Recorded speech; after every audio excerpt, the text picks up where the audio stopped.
I'm gonna talk about it like that.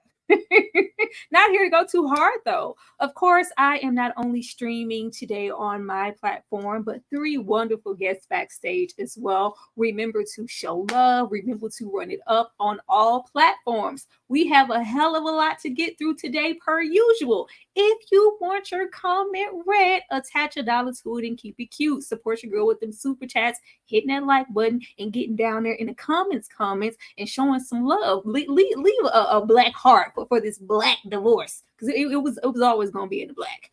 But not to waste any time, I gotta bring Ashley out with the sweet perspective, because I would love to know what she liked about this movie. Because we're gonna start off positive, because I like to be positive in the beginning. Ashley.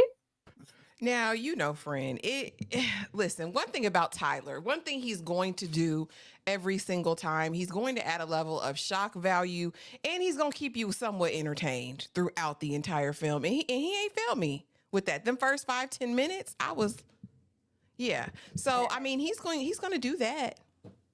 It held my attention. I was like, how far are we going to go, Tyler? I mean, it wouldn't be Tyler if a black woman wasn't fighting for her life, literally or figuratively. And he delivered. That's what he's going to do every single time. You already know we are going to talk about it. I need you guys to bear with us also this chat. I did not want to keep you waiting any longer. For whatever reason, there is an echo if all of the guests outside of myself are on mute. So if you hear an echo, don't be complaining about it. Just be glad we're here. Because I was about to knock all this ish over, and I ain't want to do that, because I've been real happy and good mood, and I miss y'all. I want to see y'all. But now that we know what Ashley was here for, Kay in the back with the books because she is reading them. Kay, what did you think about Divorce in the Black? Were you here for it? Did you have a good time? A good time.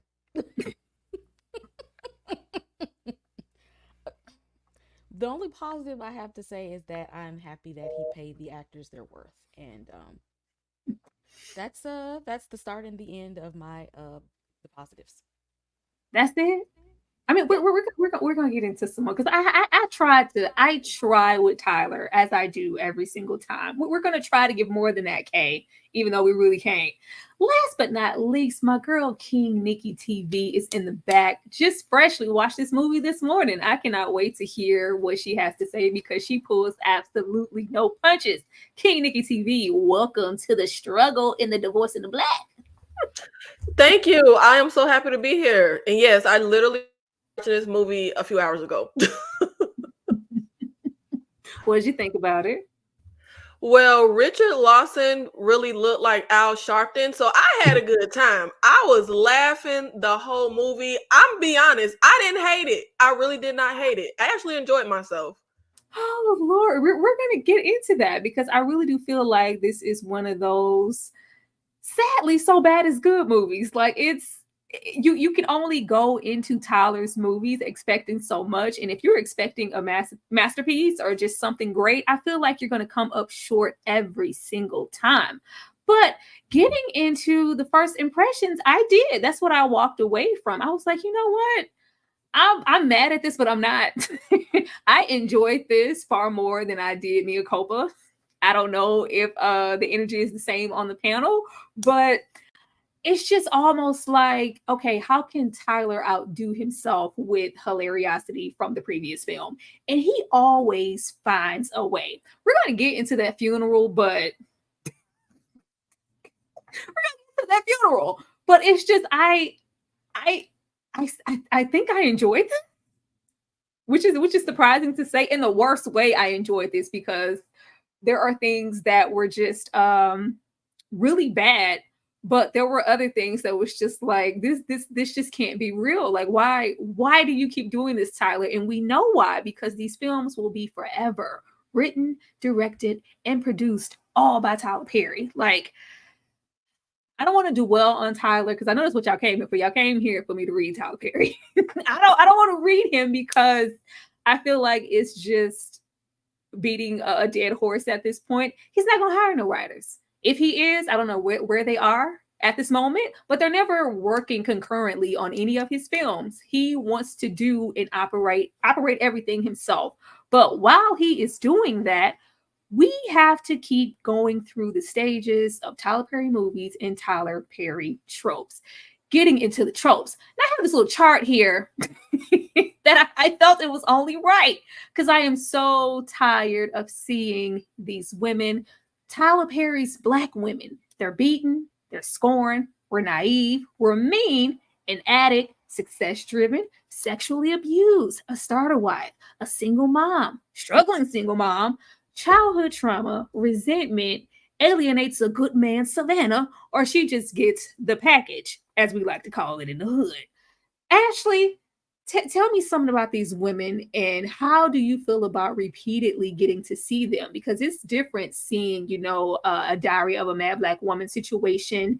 And I think that was '05 or '06 or '08, something like that. But if we come here and it's 2024 and all of these women yearly keep mirroring each other, how do you feel about that?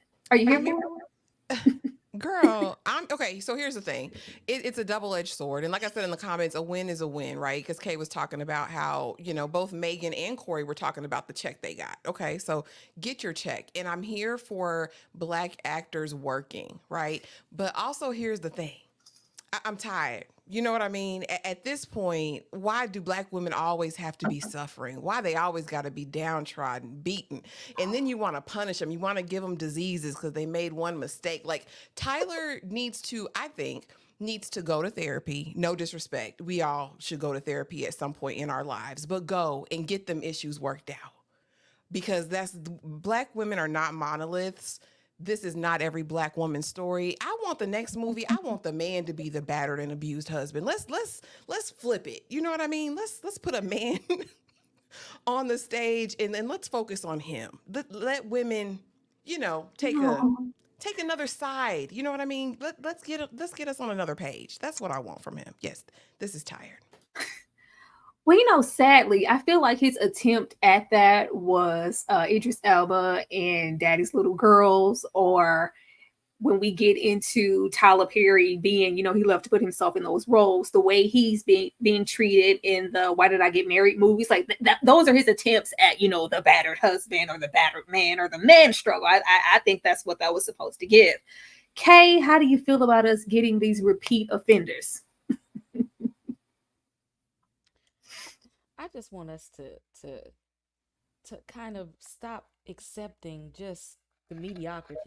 Like it's so you can pay black actors and you can write a good script. You can do both.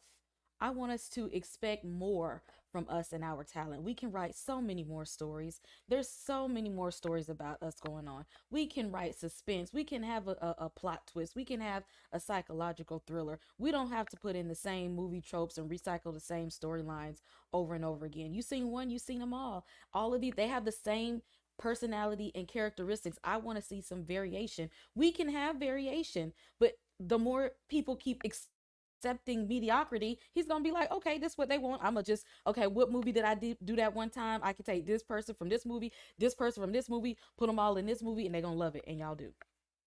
Oh, I think it really displays in his lack of growth as a writer that we can take any year, even if we go all the way back to his stage plays, it's all the same woman. It's 2024. It's all the exact same woman. Nikki, are you here for these women and are you here for these Tyler Perry movies? Well, short answer, no the hell I ain't. But I honestly don't have a lot of experience with Tyler Perry. I still gave up on his movies a long time ago, but I think Tyler Perry knows what his name means and knows what the event is when his movie comes out. Everyone is going to flock to the trash, and he knows that. Like, people are going to go watch it because they know, oh, this is going to be ridiculous, the wig is going to be bad, like all the stuff people claim not to like, they're still going to run to the movie. And I agree with Kay. On one hand, of course, I'm happy, like Corey Hardwick was saying, how this was the biggest check he ever got in his career. And I actually know him outside of being married to Tia. He has played in some great movies. He is a great actor. I never understood why he wasn't a bigger star. But getting a check doesn't mean anything if the work isn't there. Because after seeing this, who's going to want to hire him? Like, who's going to see this and say, like, the people in positions to make moves, who's going to see this movie and say, oh yeah, let's get Corey out on here? No, it's not going to work.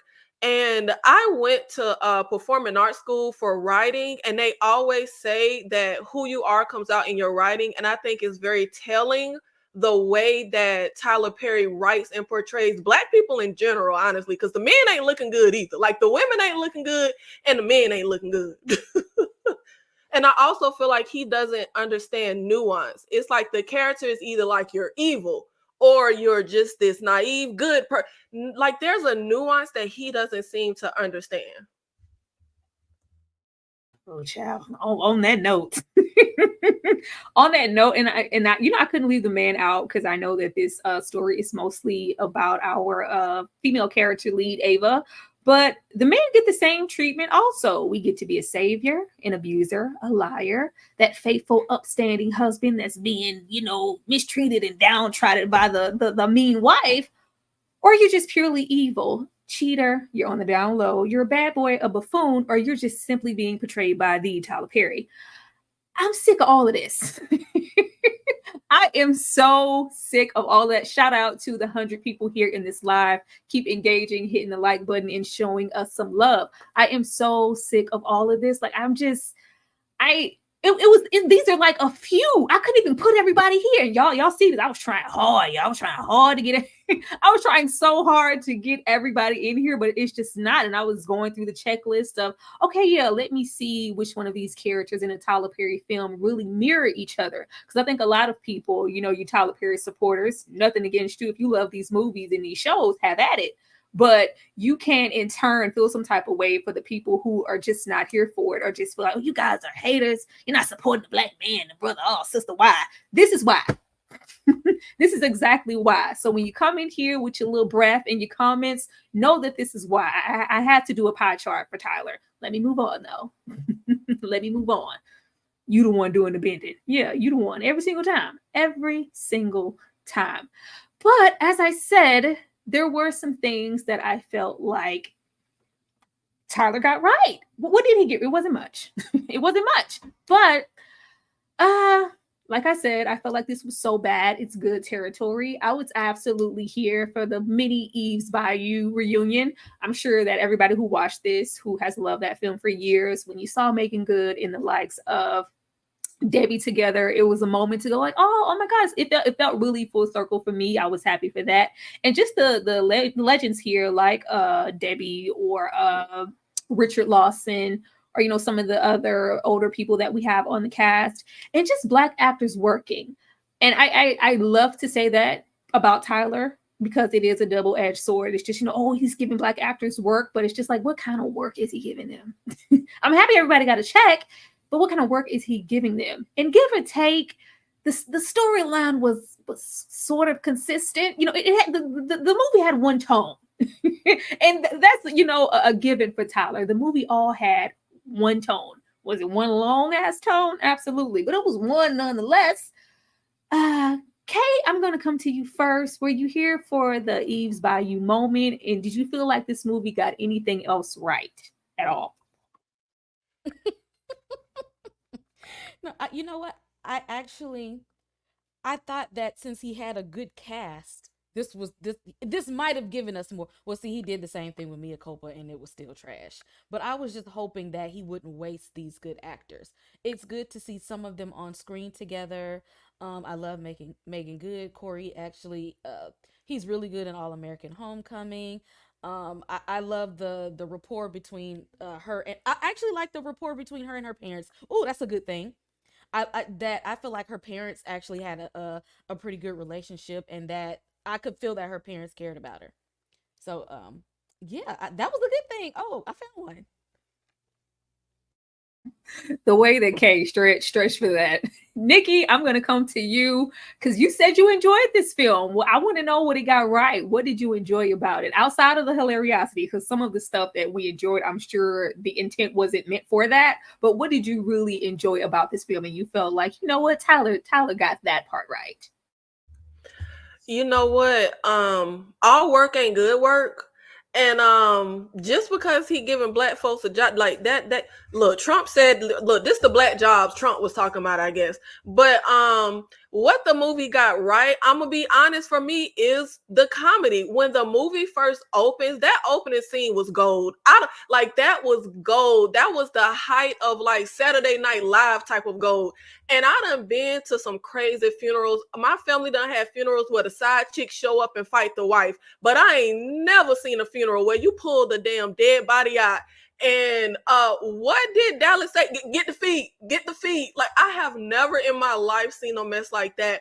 And what I also will say is Mama Bartram, I actually really like that character. I was dying when it came to that character. We're the Bartrams. Like they the damn Cartwrights or something. Like we don't know who y'all are. But it was really the comedy that the movie got right. And his best friend was some good eye candy. That's as nice as I could be with what the movie got right.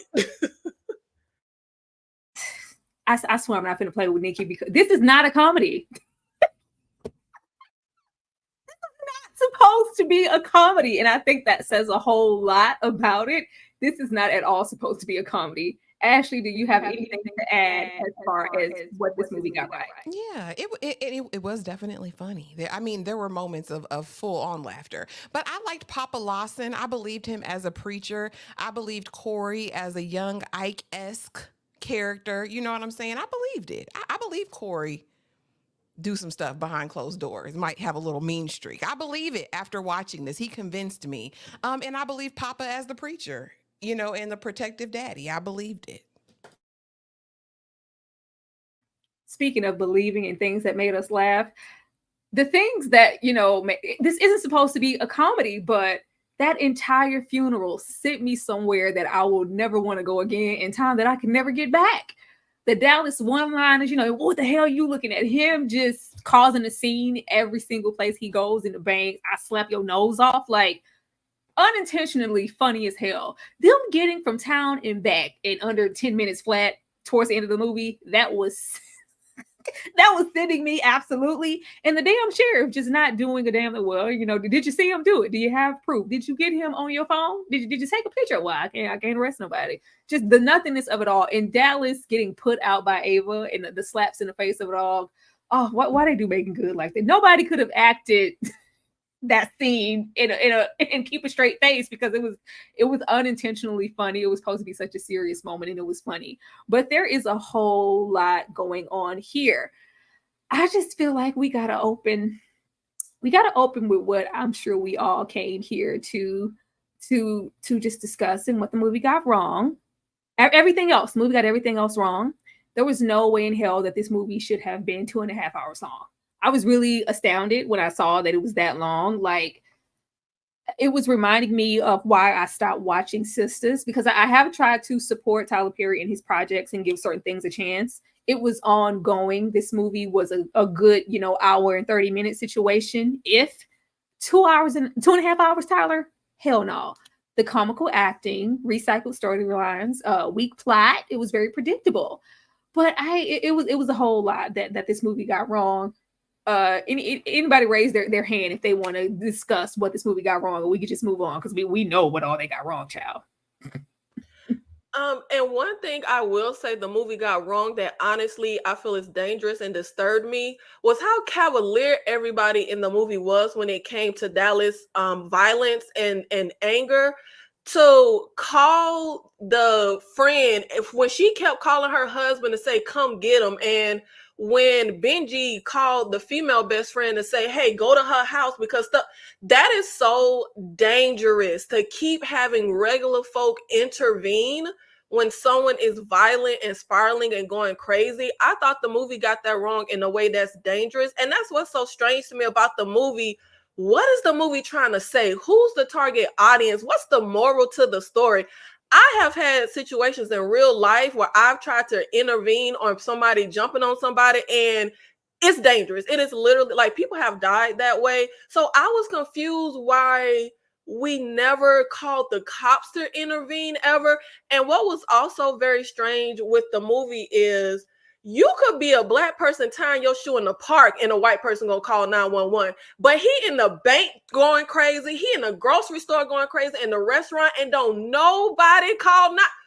Like, are you kidding? The white girl in the grocery store stood 2 feet away. She smelled his breath when he hopped on that girl mama, and she just stood there. And I'm just like, I have never in my life heard of no Negro being able to go around town, Atlanta, in and out the outskirts and act the fool. And ain't nobody calling nobody. I thought that was crazy, but I think that's the biggest thing because the movie got everything wrong, child. But I think the whole way they handled the domestic violence and that was dangerously handled wrong, in my opinion. It was extremely cavalier. We gonna get into Ava and the whole narrative. I think I'll discuss that further. Why I felt Tyler decided to make that decision when we're dealing with something as heavy as domestic violence. But I'll save that for the end. Ashley.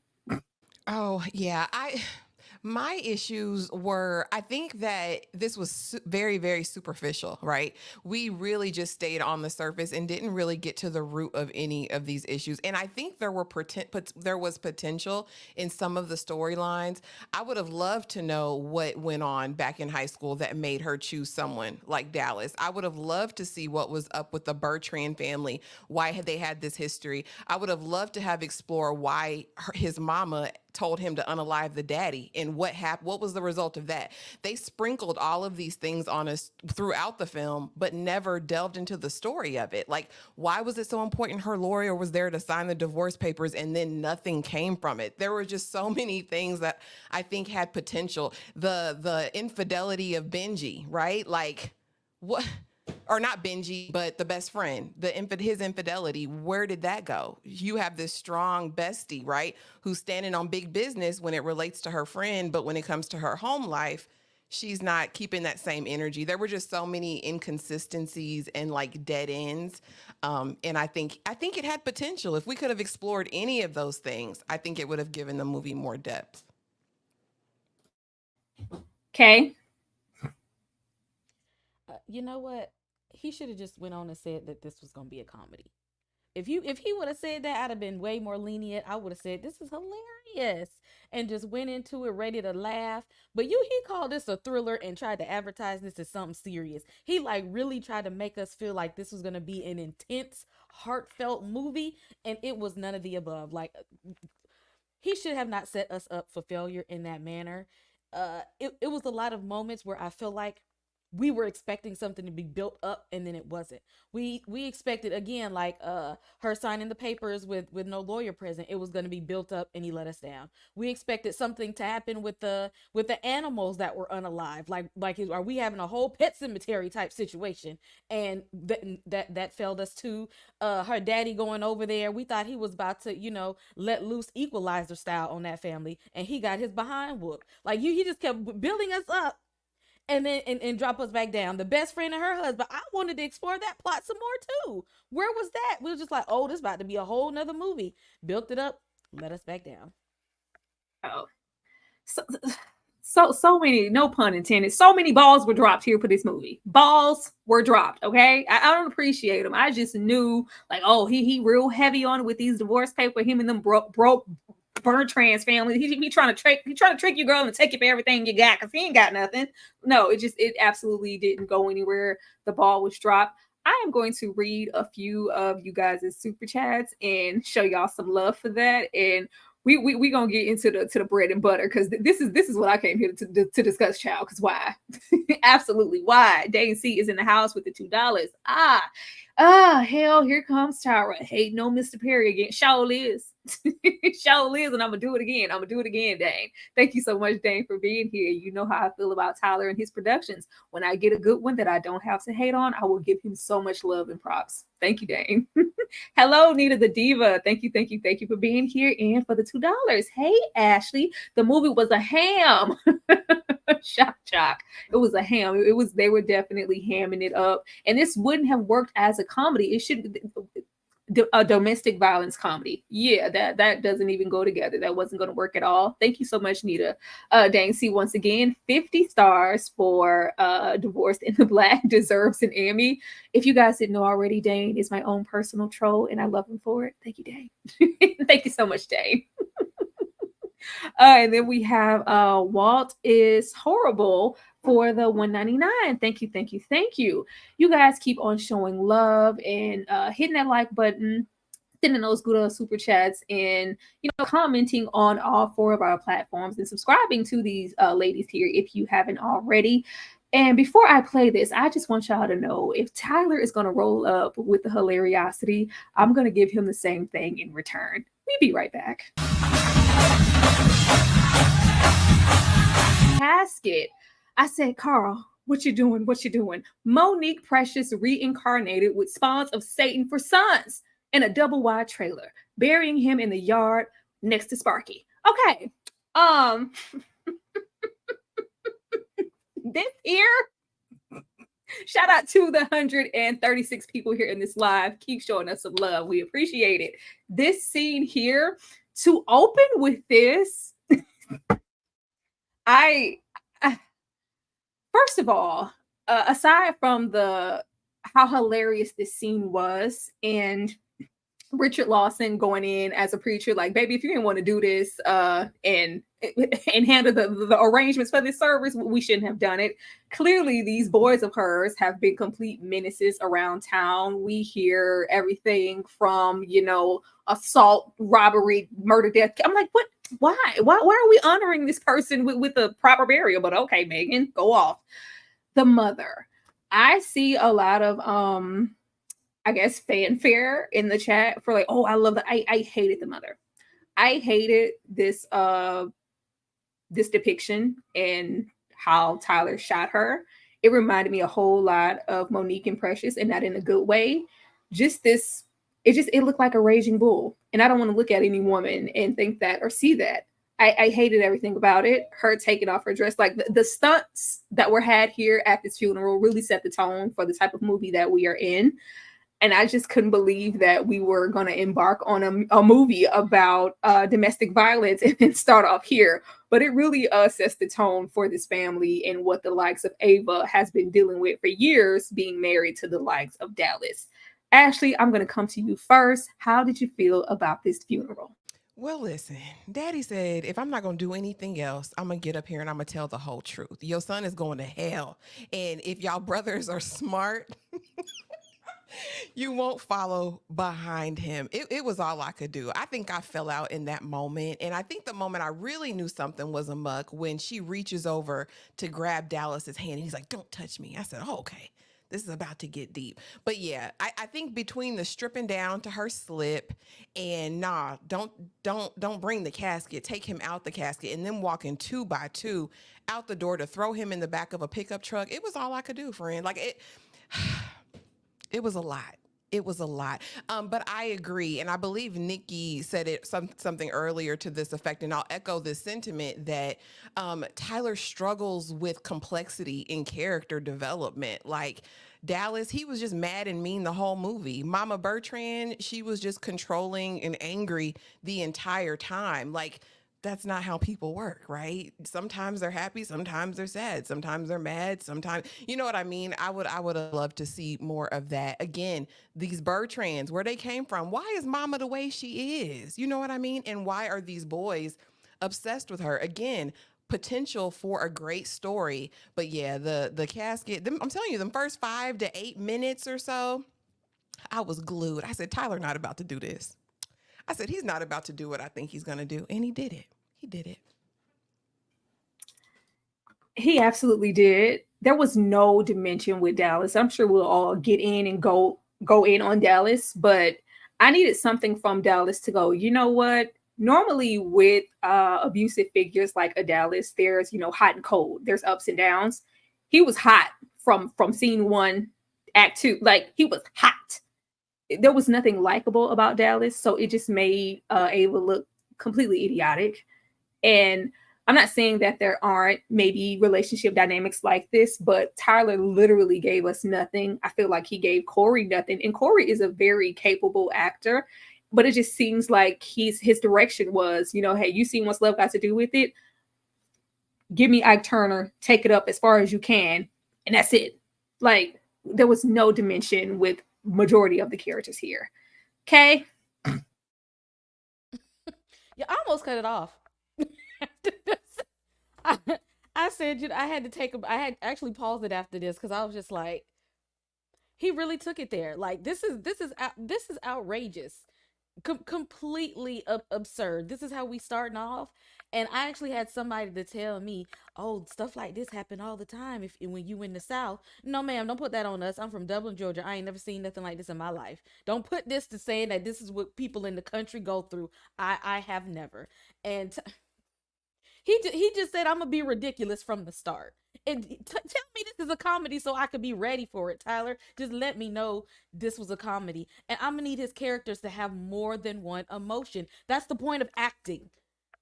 Because in his movies, I feel like the actors are acting and I don't feel like they're embodying these characters. They're just saying like, okay, I need to act mad. I need to be angry black man. I need to be angry raggedy black mama. Let me get some range so at least I feel something for them. I wanted to feel like where their pain, where their struggle was coming from. But he said, no, I'm gonna give you one dimension and y'all gonna like it. Okay, it's like beyond one dimension. I just don't know how his brain works. I mean, at this point we do, and I think it was Nikki who said his personal struggles, they've always reflected in his writing. But with where he is as a man and his accomplishments and how much evolved you would think he is beyond what may have happened to him in his younger years and his struggles in the plays and the van and the Maxine and all those things, you would think there will be some type of growth and to give, a little dimension. No, happy mad, angry woman, scorned woman. Like, it's just very, very robotic. Nikki, the funeral, because I know you loved it.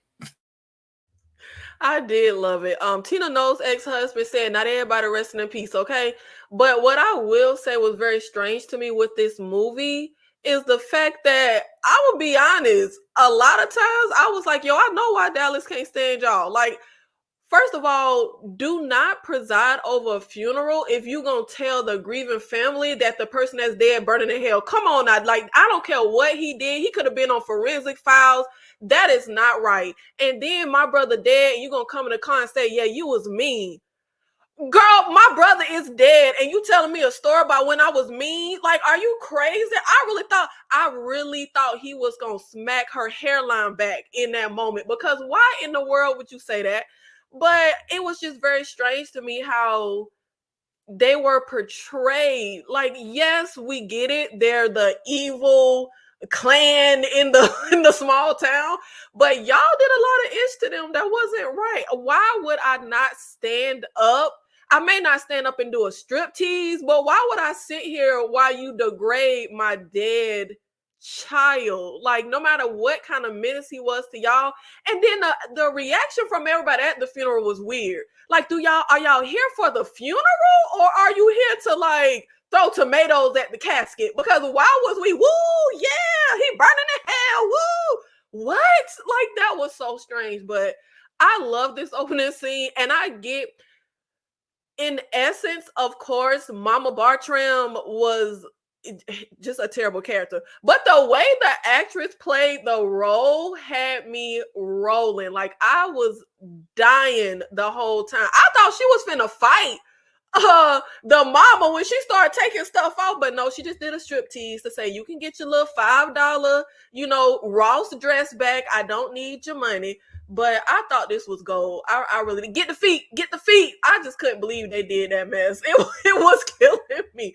But come on now, you don't do this to somebody dead relative. I don't care if I done had dead relatives who was selling drugs and did all kind of stuff, but the preacher ain't posted. The preacher gonna, he gonna gossip in the back, okay? But he ain't gonna get on the pulpit and freaking tell a person a new one.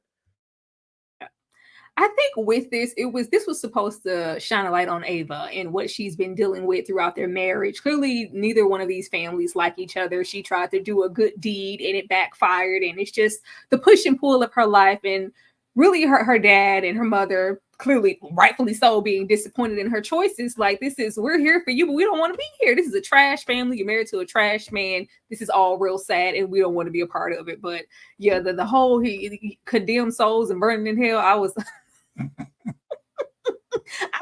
I was here for all of that, but to get the feed and the get him, I was like, wow. I could say that because Tyler rarely shocks me with the writing in his movies. Like, it's stereotypical. It's fun, but I would have never expected this out of a funeral, not even one little bit. Thank you, Dane C, for the $5. The problem with Tyler Perry is that he never went to film school. He never learned the basics of filmmaking, writing, cinematography, editing. I don't want to hear that. I don't want to hear that, Dane. I don't want to hear any excuses. There are so many great creatives, Black creatives, white creatives, who didn't step anywhere inside of a film school. This is something that is embedded in Tyler that he wants to see portrayed on screen. I think he feels like this is speaking to his demographic and his audience, and also him. Like, this is relatable for him. Sadly, this is all he can think to write on the paper and for those scripts when he does it. If he chose to, even at this point, he could go to film school. He doesn't want to. He didn't want to get any writers in there. Like, they don't be trying to make no excuses for Tyler. It's just sad. It's sad, and it's just as sad as him being buried in that hole in front of the double wide trailer. It's sad. It's sad. But moving on from the funeral, heard around the world, buried him in the ass. Like, how many of you Bertrands buried in that yard? But we leave here, and I'm going to get on just Ava singular, but just that opening said a whole lot about their dynamic. Ava, I'm more concerned for your mental state than Dallas. I honestly was. Dallas outright is who he is. I was concerned for Ava as a woman and where she was mentally to be there and deal with any of this. All of this, stop trying to shame me and my family. Stop trying to change me. And I'm like, the abuse of it all, and I slap and I'm gonna do this, and she said, I just think I was, what I can say for Tyler is I'm glad that he didn't lean heavy into the abuse here. We didn't really have to experience Megan being tossed and slapped around continuously by Dallas to get the point across. But Lord, we got family trauma. He's an alcoholic, verbally, physically abusive, can't get and keep his own job. Nobody here likes you, sis. Why? Why is she here? Ashley, why is she here? Child, I don't have an answer for that. And these are one of those issues that I feel like we could have addressed in a better way in the film, right? Because I think when it comes down to it, because the parents are asking, and again, it's like, you've been with this man, you're about to be 40-something, because he didn't want no 40-year-old coochie, right? He said that clearly. So, and they met in high school, and in all these years, your parents don't know that you're in a volatile situation where if they do this in the funeral, you're going to reap the fruit of whatever they just did, right? So again, I'm not quite understanding that dynamic and the idea that you watch this happy, loving marriage your whole life and they stuck and stayed, right? And they've been telling you Dallas isn't a good man. He's not good for you over these 20 years, I'm assuming. And it's still nothing stuck. Like no one is sensitive to that, feels that. I honestly didn't get it, girl. Ain't no much stick and stay in the world. And, people who've endured domestic violence, like my heart goes out to you, empathy. But I just don't understand this thing of, no, I'm going to stick beside him. And there was never any contention until he said he wants to leave. You wasn't standing up for yourself. We didn't ever get to see her have an opposing opinion. It's like, okay, Dallas, whatever you say, Dallas. All right, Dallas, I'm going to do that. And I just don't necessarily believe that. Even if you're in that situation, I would think there'd be moments where we would see some sort of pushback. But again, just not a believable character for me. Sorry, Ava. Poor girl.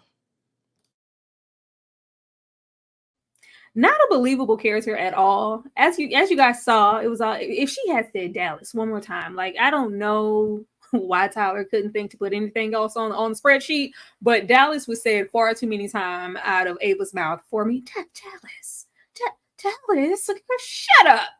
She's a preacher's kid. She's a devoted wife, a punching bag, ignores infinite red flags, low self-esteem, self-worth, and Ava was to me supposed to be given, I can love him through it. I can fix this man. I can change him. But like Ashley said, this was not at all believable. First of all, Ava was looking good. Okay. Ava was looking good. Ava at times was not giving the submissive demeanor, like, oh, let me be quiet before I catch a backhand. Sometimes she was opinionated, sometimes she wasn't, sometimes she pushed and pulled. Like, and then we were always together with the control that Dallas had, the level of paranoia and cheating. You would think he would have her in a muumuu with a mask and like, oh no, we were serving, Megan look good. The body was bodying in this movie. Just that, along with just her narrative, it just didn't feel like a real character. Okay. I thought we were past the days of I can fix him. I thought we were past those days. And ma'am, unless you are credentialed to be a therapist, what you gonna do to help? Because what I seen didn't look like a help to me. It looked like enabling. So I thought we were past the movie moments where I can fix him, I can change him. We should have evolved past that at this point. No, okay, not in not in Tyler Perry land. We absolutely have not evolved from that, and sadly, with him, I don't think we ever will. Nikki. Yeah, this character definitely did not feel like, well, none of the characters feel like a real person, but specifically Ava. And that's why I was also saying, like, what is this movie supposed to say and who is it speaking to? Because for one, she doesn't leave her abuser. Her abuser leaves her. Like, she's all sticking it out, and you taught me to be a, which when she said, am I the only person who thought it was disturbing that Ava says, you and mama, you taught me to be a good wife since I was a little girl. Why is you teaching a little girl to be a good wife? Like, she don't need to learn arithmetic, multiplications, run on sentences, how to tie her shoes. She need to learn how to be a good wife as a little girl. And what exactly does good wife lessons consist of for a little girl? I thought that was very strange. You taught me since a little girl to be a good wife. I don't know, maybe my mama was slacking because she wasn't teaching me how to be a good wife as a little girl. I mean, maybe that's normal. I don't know. But I thought that was really strange. And also she was very monotone, like very one note the whole movie, very calm the whole. He smacked her in the face when she was calm. You hit like a bitch. Like, she was calm. Like, we never really got anything from her. And where was her actual arc to go from I'm being abused and I'm trying to stick it out to I can do better and I need to get myself. That arc never happened. Like, he left her. She went to her parents' house. 12 hours later, she was ready to be over with the situation. Excuse me, man, what happened in them 12 hours that didn't happen from the time you were 17 years old? Like, it was very strange. And it was also strange, like you said, that the parents were like blindsided that their daughter was in an abusive relationship. Let's say you don't know it's a physically abusive relationship. You should know in some way it's abusive, whether emotionally, mentally, because yes, in the movie, Dallas was running around acting crazy, looking like he was in a different decade than everybody else. But typically an abuser puts on in front of people. Like, they're going to be, typically a lot of abusers are charming and they're charismatic and people don't believe that he would ever, put his hands on you.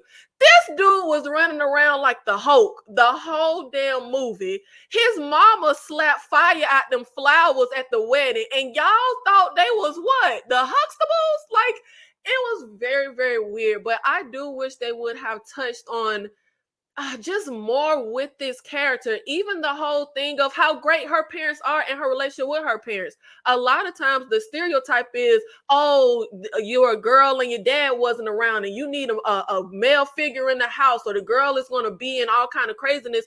Well, she had that example and she still was in craziness. So let's explore how she had that foundation, when people tend to say, well, that's what the little girl needs, but she still ended up there. Like, let's explore that. And like, I think it was Ashley who said, what was going on at 17 years old for you to be in this abusive relationship. Like, it was just a lot we could have done with this, because it's actually really high. Like, teens being in abusive relationships is actually very high. Like, let's explore some of this. And her whole finna be 40, baby. She said she was 37. Like, calm the hell down. Like, you ain't, baby, you 37. You 37, okay? But yeah. Ava was not a real person. Absolutely not a real person. And I think the parents are what threw me for a loop the most, because we do get the stereotypical narrative of having that mirror behavior. Well, my father was abusive, my mother stuck it out, so I found the same type of man and I'm doing the exact same thing. So that's why it would make sense in a story sense for it to be like, well, you taught me to be a good wife and stand by your man type of energy. But no, we needed something to go, okay, this is why you could have this dynamic, this, flourishing, fulfilling, godly household, have options, and still end up with somebody like Dallas and stick around for umpteen years. They gave us nothing. They gave us absolutely nothing. But before I get into us getting more nothing, we're going to keep getting nothing, because these are the characters that Tyler loves. We will be right back. Thank you to the 157 people here. Keep engaging, showing us love, and hitting that like button. You must understand, the touch of your hand makes my pulse react. That it's only the thrill of boy meeting girl, opposites attract. It's physical, only logical. You must try to ignore that it means more than that. Oh, what's love got to do with it? What's love but a second-hand emotion? What's love got to do with it? Who needs a heart when a heart can be broken? You must understand, the touch of your hand makes my pulse react. That it's only the thrill of boy meeting girl, opposites attract. It's physical. I really hate the fact that I have enough material to make a whole montage of women in the Tyler Perry video going through some type of domestic situation. But that's just, the beast that we're dealing with when we are getting into the Tyler Perry films. But what's love got to do with it? Get your stuff and get out. Don't stay in these domestic relationships at all. Getting into Dallas, child. B, I will slap your nose off. Don't nobody owe you nothing, sir. Don't nobody. That's all I kept saying, yelling in this movie. Don't nobody owe you nothing. First of all, we got the mommy issues, disrespect, abuse personified. He has a chip on his shoulder, and it was giving me Josh from Jason Leary. Josh loved the good. I ain't got nothing. Like, you ain't got nothing. Where you going? You ain't going nowhere. You ain't got nothing, sir. The righteousness that was coming up off of Dallas was just hilarious to me, because you didn't come in here with nothing and you're leaving with nothing. But I love that Nikki stated that Dallas felt like he was in an entirely different decade. If he would have had a good 70s afro, it would have gave that. I really feel like his template was Ike Turner. It had to be, which I hate. Like, this character could have been in even, Lawrence Fishburne as Ike Turner is just that, but there's so much dimension and layer to an Ike Turner. There's more than just the abuse or just different notations of why Tina Turner, Anna Mae Bullock, would stick around for as long as she did. That's not here with Dallas. Dallas is just giving straight a-hole.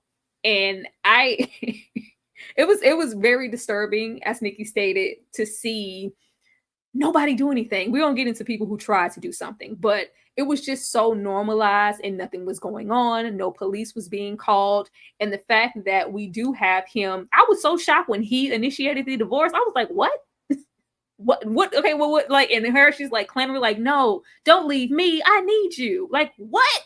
But once again, who was this for? Who is this for? It's just almost like, I'm like, was this for Dallas? Was this for the Dallas audience? Like, who are you talking to, Tyler Perry? Because if this was supposed to be something uplifting for women, which I think he tried to spin it as. It absolutely wasn't. Nikki, I'm gonna come back to you first. What did you think about Dallas and his one-liners from the 70s? His one-liners was gold. They were gold. I laughed every time Corey opened his damn mouth. But I agree with you, Tyra. And I'm like, all the money in the world don't buy good sense, because Tyler Perry can't even go interview nobody. Like, he can't even go do no research. Because first of all, if you have a character that's supposed to be as possessive as Dallas appeared to be, they are not letting the wife go. Or if they do, it's because they got a younger, like they got somebody else to move on to that they will replace. But you are giving us a man who thrives on power and control, and he's not going to just give that up to have no power and control over anybody. He needs his punching bag. He needs that outlet for his anger. That's his issue with him being an abuser and being possessive. So him initiating that divorce, I was as confused as you, talk, because it don't make no damn sense. I'm like, Tyler, can you go at least talk to somebody? Like, all that money you got, you don't know a psychiatrist, you don't know nobody you can ask a question to, because it doesn't make any sense. Like, when you have a character, their character actions and character motivations are supposed to make some type of sense. So to have a possessive character who has these issues, and my mama made me kill my daddy, which came out the damn blue and never went no damn, I don't know what, I don't know. But another Jason's lyric, I don't know. I guess Tyler just put a bunch of movies together, child. But you ain't no Bokeem Woodbine. This was, yeah, I don't know. Dallas was funny though. I love that. But this maybe Corey can act, y'all. Like, the movie don't portray that, but Corey can act. Like, I actually really like him. But man, look, like I said, all money ain't good money, because I don't care how big the check was. I don't see this helping his damn career. You might as well have sold drugs or something if you just wanted to get some money, because this ain't where it's at. He's terrible. Not sold drugs. Not sold drugs. Yeah, y'all, I see that chat. The sideburns, they were contributing to the 70s vibe that he was giving off. Like, him just being a pop-up queen, like everywhere. Dallas was everywhere, stalking, doing the most. Black women ain't ish. Don't nobody want no 40-year-old. I was like, what? You know what? And then we just get all dressed up with nowhere to go. That's what I was giving Dallas. Dallas was giving all dressed up with nowhere to go. He was spitting all of this hot air into the universe about how he was moving on, and what, like, it would, like Nikki said, I was waiting for, because we had that hindrance of Ava's character. I don't want to move on, and this is just too much, and my husband, blah blah blah. I thought she was going to see him with another woman. That's what I was waiting on. I thought she was eventually going to see him with a younger woman and just be like, oh my God, it's really over. And maybe that would give her incentive to get with the little man that we're going to talk about later, but whatever. It's just nothing. We have him, when he leaves her at home, she was taking too long, so I just left. And her wanting to stay with him so bad, and just like, don't divorce me. Who am I without you? Girl, a person. Actually, I'm going to come to you about Corey in this divorce. Yeah, I was yelling at my TV. I'm like, sis, he's doing you a favor. I mean, he's giving you the cheat code. He's letting you out without a fight. Sis, go on and live your best life. Find old weird Benji and be with him. But yeah, it was ridiculous. I have never heard of a man not wanting no 40-year-old kitty cat. I've never heard it. Never heard it before. So that was new. But again, there were such heavy nods to What's Love Got to Do with It. I'm thinking if he really would have studied this and Tyler would have put this in. Okay, they made us kind of like Ike in the beginning. Ike was charming. Ike was a little fine. You know what I mean? He had that good bread, that long, strong money, and it made you feel, you know what I mean, some kind of way. You were like, oh, I see why Tina, I see why she might have fell in the beginning. With Corey, there was never a chance to like him. We hated him. We kept hating him. And we hated him some more until he was rest in peace. Again, just one note completely. And again, I'm like, girl, maybe it was the 20-something years of just having her, her self-esteem, pushed into the ground that made her feel like she was needy or dependent on him. But they kept saying, she got a good job at the bank. She don't need him for money. The D can't be that great, because when she got Benji, she told him his was trash, right? So I'm really trying to wrap my head around what would have made her want to stay with Ike Jr. because he wasn't giving anything to me. And the fact that he left her at home while he went to the dinner with their friends. And again, that was pulling from the one other Tyler Perry movie, right? Where he made her take the drive while they rode a plane. No, sorry. Oh, girl, everybody knew about Sheila going, I'm going up this mountain to save my marriage. Everybody's going up a mountain or two, getting on a bus, riding on a train to save their damn marriage. There was nothing redeemable about. I kept waiting for a flashback to the better years.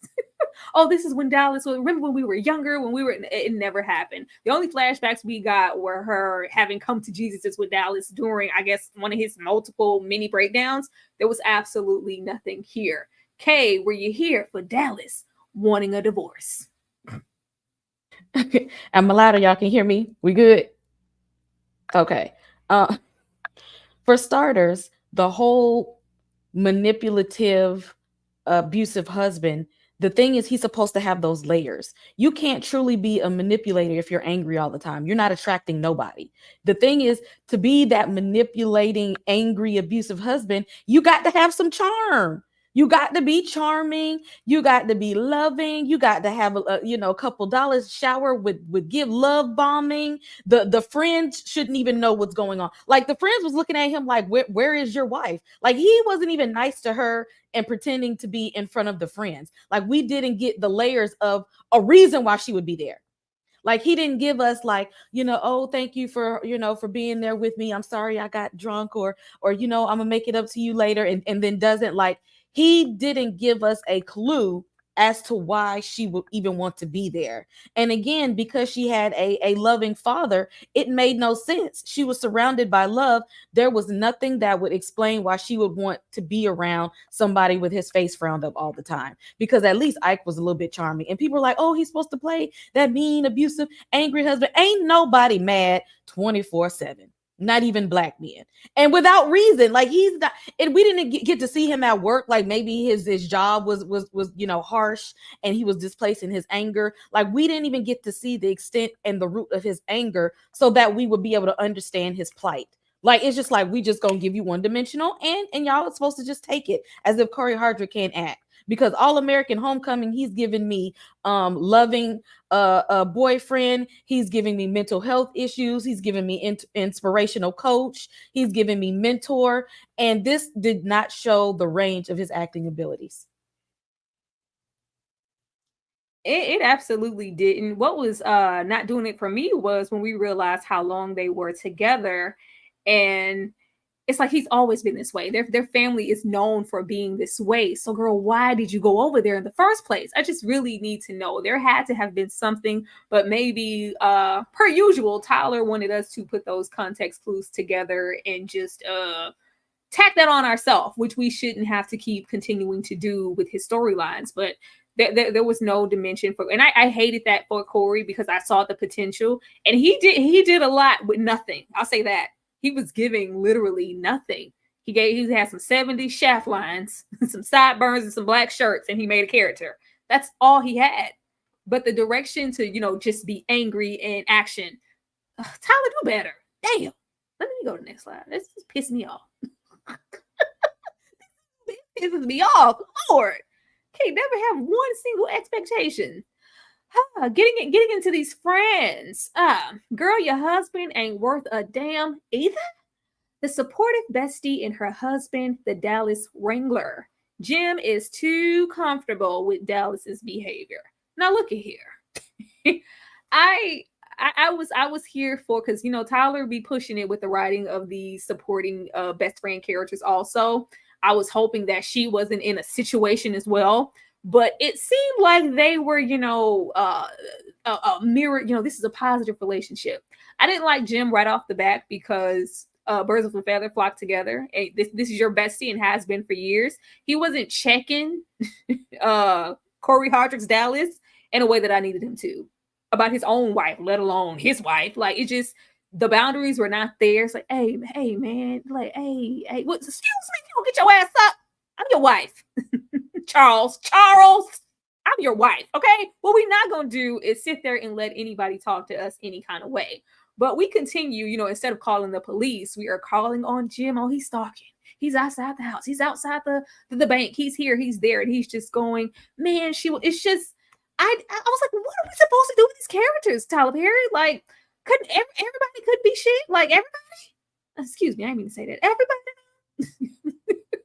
Everybody, like, it was just trash. I did not like this character at all. And then when we tack on later on his infidelity and his questionable relationship that he may have with the treatment of his wife when she was standing on business, and I would knock his teeth out if he ever tried to were you really. It just kind of took her being her the placement that she was in the story down a peg too, because she's clearly experienced some things with Jim, and he stayed. And she stayed. And it's just like with Jim accepting so much of Dallas's behavior, it says a lot about his character. I didn't like any of this. Nikki, I'm gonna come to you first. Slim Jim and coronavirus. Okay, so this is where like Tyler doesn't understand how to write full body characters, because this was actually a way to explore certain things with the best friends. Like you just said, you got the friend that's like, oh no, girl, I would leave and I would do this and I would do that. But then we get a little bomb dropped about the infidelity, and it like nothing else happens. Like we don't get anything else about that. Now, was he telling the truth? Did Dallas lie, or did Dallas tell the truth? Like, oh, I'm finna burn it all down since I'm in an effed up situation. We can only speculate, child, because Tyler ain't write it. But I will say, and it's just my opinion.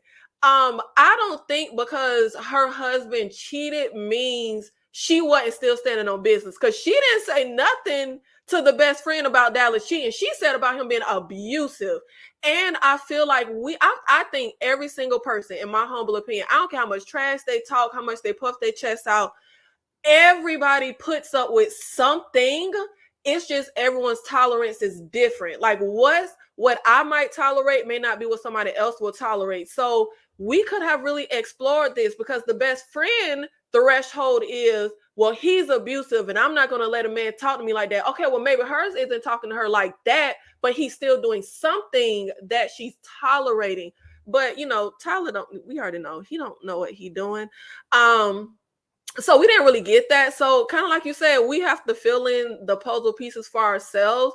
But it was also crazy that every time something happened, we was calling Slim Jim. I don't know what that was about. Like, if y'all don't call, why is y'all scared? When they should have explored that. Why are y'all scared to call 911? This man is stalking me. He outside. Y'all better get him. I don't know why there ain't no security at the bank. I would have even said he trying to rob the bank. I'm gonna say whatever the heck I need to say to get y'all to come get him up out of here.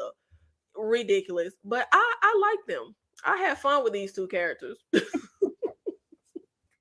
I think that was one of the things I did understand, because in a lot of domestic situations, their partner doesn't call. They don't call. They don't report anything. They tolerate it and accept it, unfortunately, until sometimes it's too late. But I didn't feel like she was going out, bad or anything, because she wasn't standing on business because he was cheating. It was the treatment overall for me, like just his cavalier of the way that Dallas was talking to her, let alone Ava. You're just not gonna do that. That's my husband. I'm sorry. Get up and get it together. Okay. I just why can't we just have some good black men in the movie? Why they got to be like that? I mean, we almost believed in the dad in the movie, but Pops was out there giving an exorcism at a funeral, which put a sour taste in some people's mouth. We just wanted to see some positive black men, and it was kind of suspicious that the best friend was not checking his friend while he out here popping up like Mike Myers. You should have been more assertive in your approach to calm him down. Oh, but lo and behold, you ain't ish either. And why would you give us this storyline of him not being ish if y'all didn't elaborate on it? Like, why didn't we see, him and Dallas together doing some stuff they weren't supposed to do, so we could feel like we don't like him either? We could feel like, oh yeah, that like this is a mess. Like, you just gave us a couple lines about, his indiscretions, and you left it there. And then that pulled down the credibility of her best friend for telling her best friend you should leave your husband. Well, ma'am,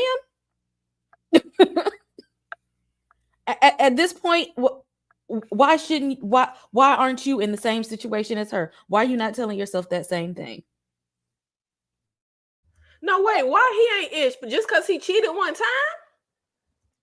It wasn't once. Remember, old boy said it was multiple times. That was a lie. It was several times, and she didn't know about the several times. That's what she was saying. Like, hey, I might have heard about, but you didn't tell me. Like, this was a whole thing. So yeah, no, he lied to her. We can't trust Shaft. We don't know if that was true. Shaft has been a whole lot in the film, but at that moment, no lies were told.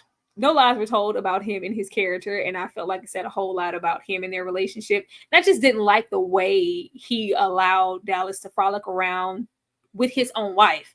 I would have divorced him for that alone, let alone the cheating. It was almost like Tyler was saying, well, I mean, he's not an abuser, so he's the pick of the litter. Hell no. Ashley? Yeah, I like Jim, and I like Shannon Wallace, the actor. I met him on DR from Detroit. Watch that show, y'all. If y'all didn't watch it, it was good. He was in it momentarily, but nah, because why are y'all friends? Birds of a feather, I feel like, flock together, and so you have some sort of deep rooted issue if y'all are besties. Because why is that your best friend? Your friend who's cussing out your wife on the regular, are problematic. And Rona, if you stand on big business, my good sis, ain't no way you would be with a man who would allow that. There's no way on this earth, as much ish as you talk, that you would be okay. Because I mean, the vibes that she gave off is like, I run this. I would never do this. I wouldn't be in this position. I mean, so much so that she done documented and has a whole exhaustive book of all of the things Dallas has done to Ava. Girl, where's your book about what Jim done did to you, and why does nobody else know? The other issue, I find it seemed almost like it was a one-sided relationship, and maybe Rona was there just to be her savior, right? Because Ava was in the dark, like, what is he talking about? So if this is your bestie, Ava, have you ever taken an active interest in your friend? I saw, the issues with it. As a character, I liked Rona. I thought she was fun. I think she was good for the movie. But Jim was useless because I felt like he wasn't going to bust a grape anyway. Because, like, you were scared of Dallas, too. Dallas punked you, too, Jim. Maybe that's why you were his friend. I don't know. That's it. That's all I got on them. He was scared. He absolutely was. Just for real, man, she wasn't cheating. Like, he just kept trying to justify and just condoning Dallas's behavior. And it's, like you said, birds of a feather flock together. All of them do. All of this situation was just absolutely toxic. Shout out to the 202 people here in this live. We hella appreciate you guys for being here. We're going to get into some more of this toxic love, and we are going to come right back. Damn right, we take turns being wrong. I get real accountable when I'm alone.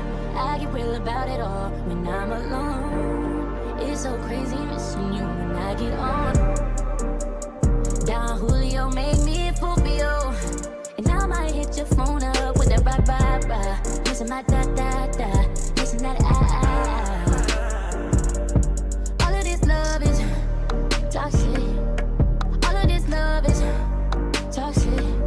All these kisses and hugs, no. You a damn drug, you toxic. All the sex on replay, run it back like a DJ. Tipping on your face while you eat that, trying to make a bad babe. No, I was just wait for you, put the wait for you, thinking I would wait for you. And that damn Don Julio made me a Fulvio. I'm gonna go watch I Can Do Bad All By Myself when we get off of here.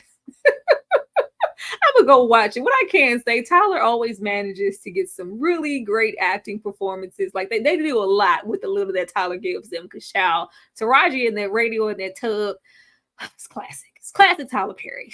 It's classic. But yeah, but both of these characters, I was here for her, and not at all really all that here for Jim. But Yeah, so your daughter just stepped out. I stepped out. We stepped out. She just stepped out, stepped away from the Lord, stepped away from all she knew with her with the father mother dynamic, and we have the mother. Like, I just didn't like, she was like, maybe I didn't encourage you enough, maybe I didn't champion you enough, or shower you with enough love. And I was like, what? And then I was so mad. I put, was he a killer like Henry was? They was building up Richard Lawson to be on his baby boy ish and be a killer like Henry was. I just knew. Soon as he found out, we can't let daddy find out. We can't let daddy see this paper where it states that Dallas did everything from beat to spit on you. We can't let daddy find out, because when he do, it's gonna be on and popping in the country. It wasn't. It wasn't. It absolutely wasn't. Like, I was really tired of that whole dynamic, or just having Debbie here internalize where I was like, you ain't did nothing. Something's disconnected. A was a little slow. I don't care what nobody say. She was a little slow. Okay. She was a little slow, and we didn't realize it until it was too late. But the whole aspect of her foundation as a person, as a woman, as a daughter, I'm not even gonna elaborate on it, because it just absolutely did not match up for me. And I will say I was just happy to see Richard and Debbie and Alan all acting together in a scene. But other than that, they could have kept this. Tyler, just do better. Just do better. I rather talk about him. This is who I want to talk about. Sir, you could do better. You don't have nothing else to do. You got nothing to do, Benji. Rebound love interest with the personality of an all-white cotton brief draws. Just dry. This is the beige pillow they were talking about in Interview with the Vampire. Just dry, just boring. I want to be your man so bad I'd take an ass whooping. Okay. This is first of all, I didn't like the narrative of, oh, the only way to get over a bad man is to get under a new one. Everybody from her family to her bestie trying to rush her to jump Benji's bones. That was annoying. She ain't like you, sir. I'm like, how many times and how many ways does this woman have to tell you that she is not interested? Not only that, but him being persistent for since they were all of 16, 17 years old. I understand a crush, but is there nobody else in this small town that, nobody else that you could possibly want? Ava is messed up. Ava has a lot of internal issues, a lot of baggage for her to even deal with the likes of Dallas. So just the whole appearance of Benji here was getting on my nerves. And y'all know how I feel about a good sex scene. The sex scene wasn't giving what Neatha gave. Everybody still had their clothes on. I was disappointed.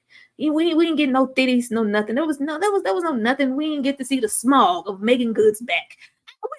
That, okay? We didn't get to see no abs. The Benji's aspect was a drag for me. It was one of those things that added to this long run time that I could have done away with.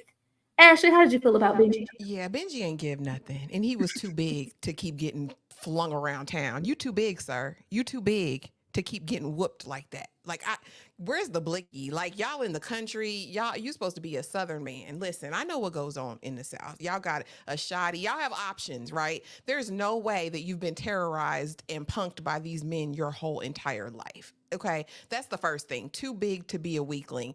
Also, they were in the comments when I did the recap talking about, that's because Black women don't want a good man or whatever. Listen here. I don't know what made Benji this great man. I'm going to just say this. We don't know the reasons for his divorce. We know that he was extremely pushy. She's told that man no at least 3 times. And everywhere she goes in the town, he right there. Hey, I just wanted to see. Then y'all want us to believe later on he's the one that stops the smecks in the back of the pickup. That's not how any of this works. Benji was not the perfect man. And I agree, Tyra, that she needed some healing. She needed to go to therapy. She needed to go to the church house for deliverance. There were a lot of things that Ava needed to do to be prepared for a new relationship. And you almost got this man unalived. You got all his chickens taken out, all the cows, all the horses. And he's just like, well, I don't care. I've been waiting for my shot all of these 23 years. Sir, you've lost your entire farm, right? Like, no, Benji, he wasn't hitting, and he didn't give that bend me over Baghdad. He just didn't give that to me. Like, nope, Tyler. And Tyler usually picks a good fine man, but I just, Benji didn't land for me, y'all. Sorry. He didn't.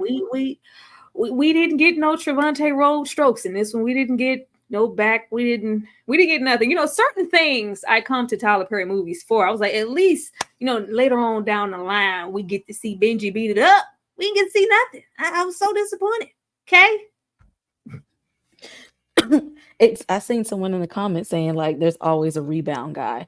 Like that is not the reality of some situations. Everybody don't have some of us have healed in our own relationships that we don't need a backup man. That we don't have to have a man behind the other man.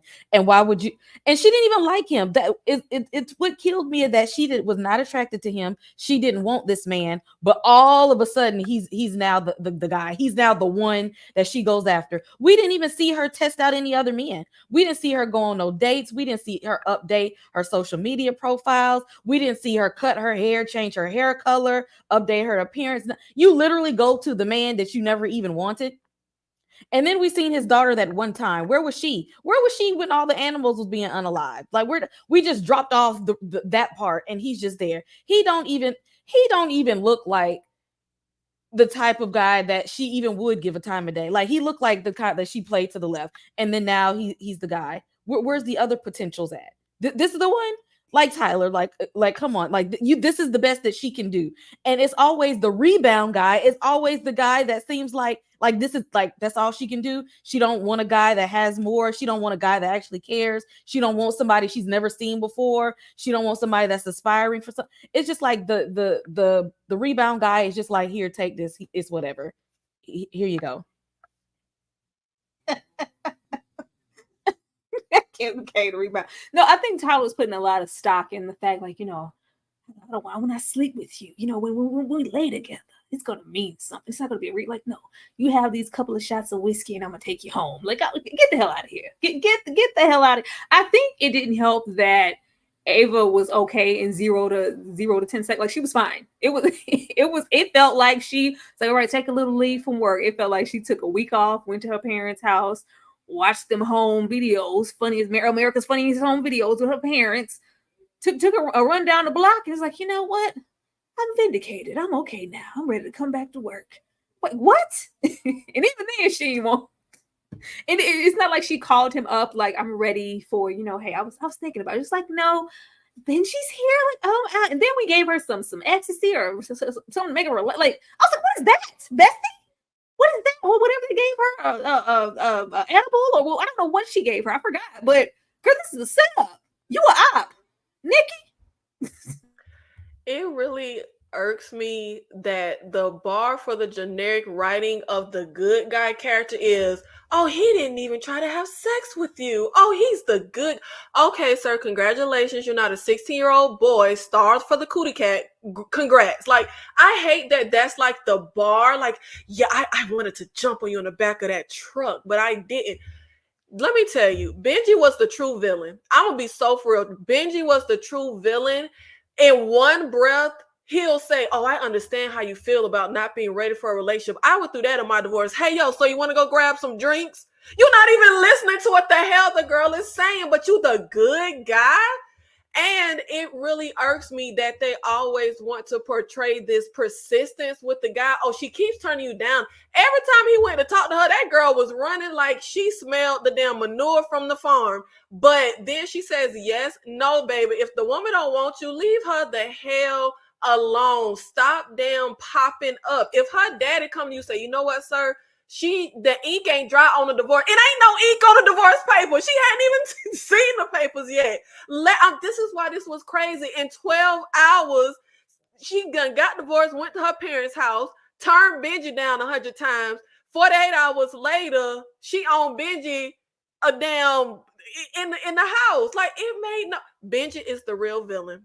I don't care what. No, first of all, with that name, like, who are you? Like, look, I cannot with that fake ass name your parents bestowed onto you, Benji. Like, what is your name, bro? It's given that girl or guy that you know around the way who changed the pronunciation of their name when they hit about 17 years old. That's what Benji was given for me. Yeah, I can't. Benji is the true villain. I didn't do anything in the back of that truck. Well, you displayed some basic human decency. Congratulations. It's not even about the back of the truck. First of all, we are inebriated, full of whiskey in the back of the truck, and we want to, get a badge because we didn't take her down then. But we pop up uninvited at her that party, this divorce party. She gets some ecstasy, some Molly, some something, and some drinks in her system.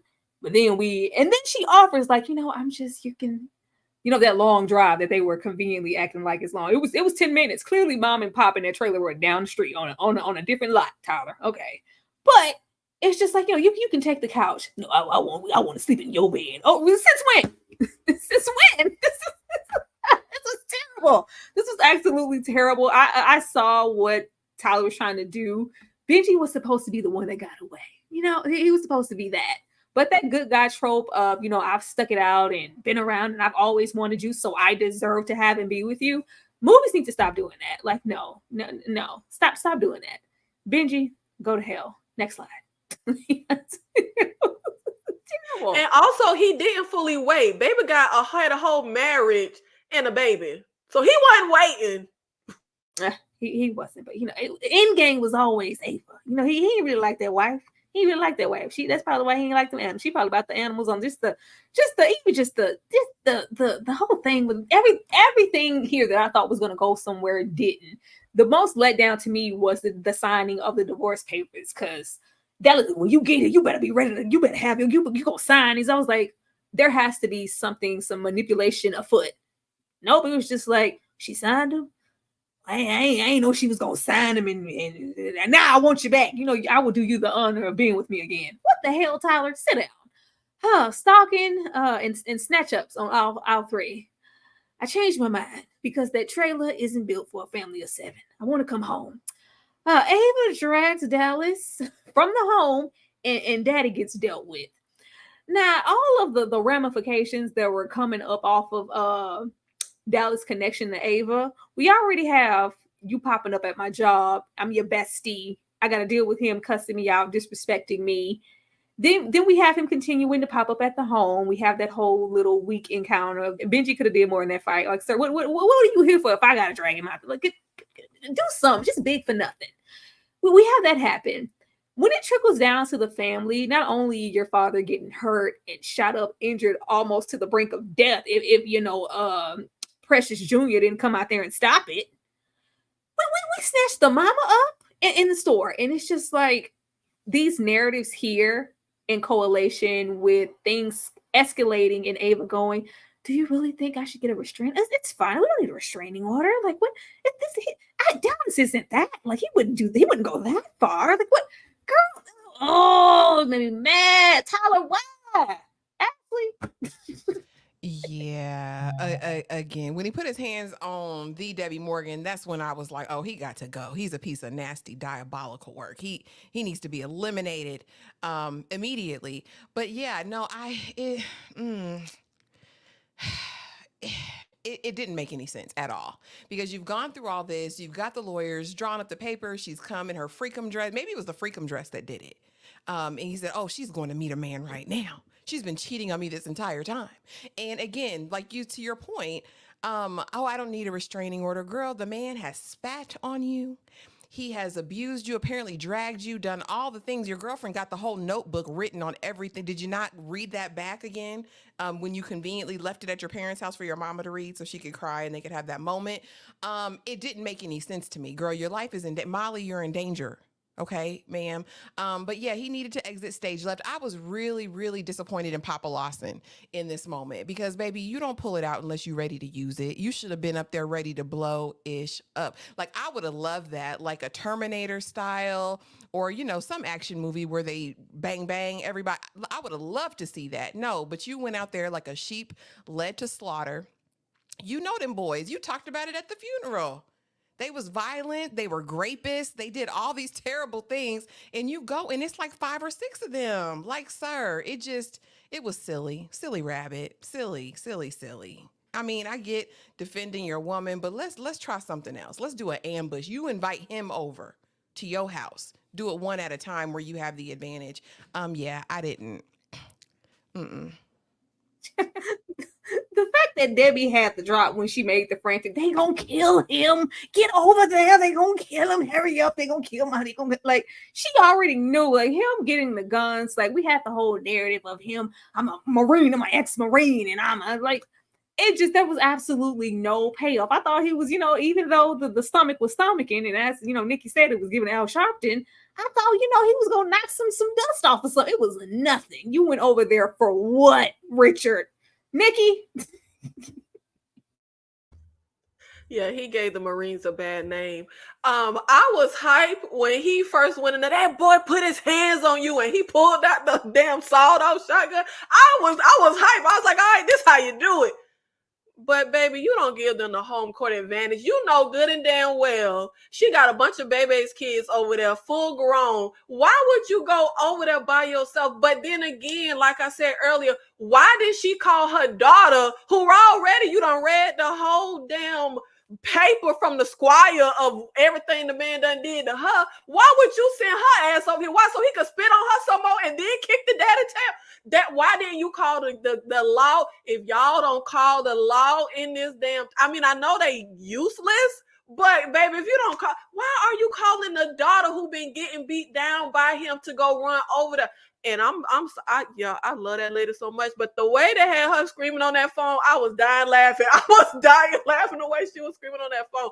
But it did not make any sense whatsoever that you would go over there by yourself and got your back. You ain't even watching your six. I thought you was a Marine. Like he let them sneak up on him in the. I know they stepped on some leaves and some twigs and sticks. He ain't hear nobody walking up.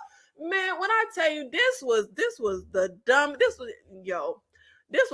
thing I ever saw in my life. He tried.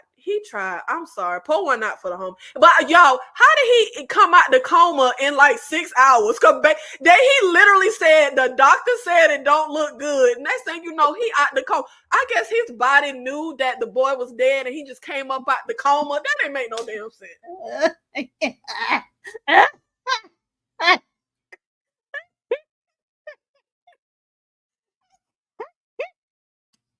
Nikki, what would you?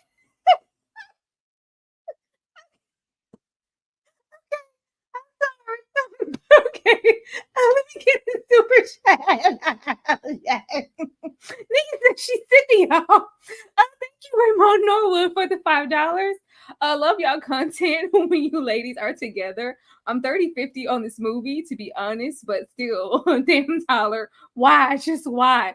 Absolutely why? And thank you so much for supporting us and everything that we do. We really, really appreciate it. Let me show y'all some love, not only for the super chat, for 200 of y'all being here, and just for Nikki being Nikki.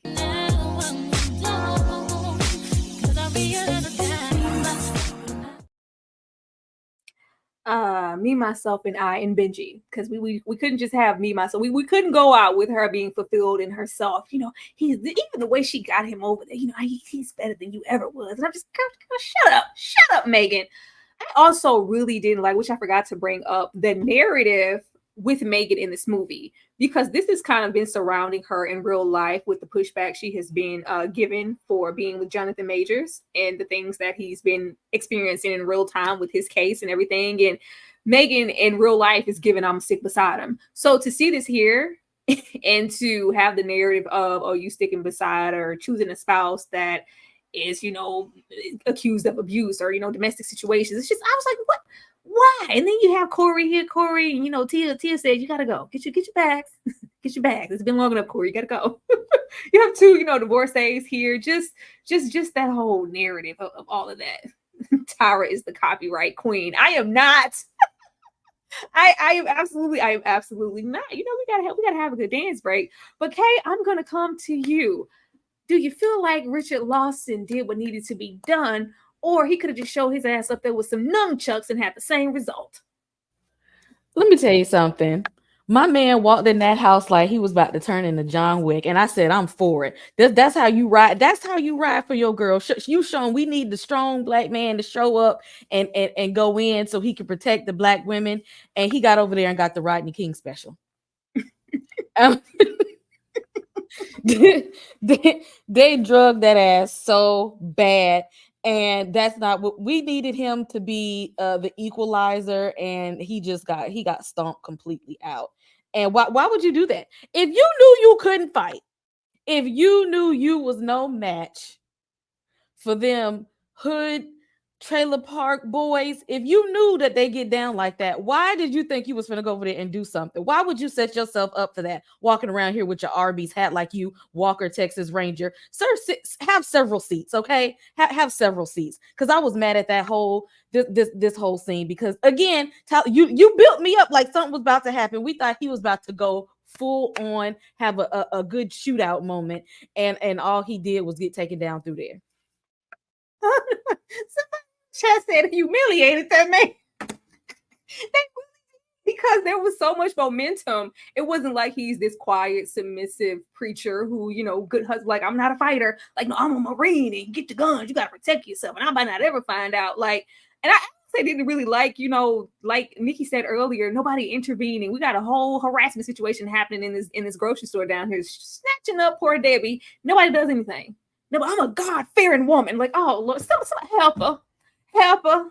As Felicia was saying for Color Girls, help her. Somebody help her. Somebody do something. Nobody did nothing. Nobody did anything. Richard Lawson said, I want my revenge. I want my revenge. He did, and got over there, and by the grace of precious mama, she's like, yeah, we let him go. That's enough. If they wouldn't stopped him, he would have just been stomped out. Don't pull out no piece unless you're ready to shoot it, Richard. Let's move on. Thank you, Bree, for the $2.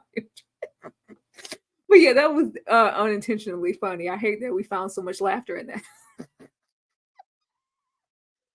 that pretty much, brings us to the end, after we don't report anything to the police and we call our daughter, who's an hour and 30 minutes away, to go get to the house. Like, girl, I'm an hour and 30 minutes. So funny. But yeah, we end off with just the bruises I needed.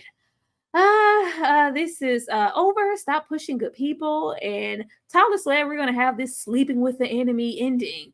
And this is supposed to be Ava taking autonomy over the situation. She disappears and leaves. Like, you know what? You didn't mess with the wrong one. I'm finally at my wit's end with the lights of Dallas. I'm about to set you up and bring you in here to stage a coup. This did nothing. This was the most anti-climatic type. I was hoping for a little bit more creativity on Tyler's part, because I knew that this was going to be their standoff. It was first of all, it was very short, and it did nothing for me. Nikki, did this do anything for you? This little third act ending was very much grand opening, grand closing. Like, it didn't do anything at all. And I will say, I was literally messaging Kay as I was watching, and I'm like, the hitting the melodramatics. I know where this is finna go. It is very much giving ghetto enough, as Kay said. Like, it's and she ain't no Jennifer Lopez. Like, it just ain't. I knew what she was setting up. What's the one? And they hit so many, like, this typical crap. What's the one thing you say to a man to rile him up?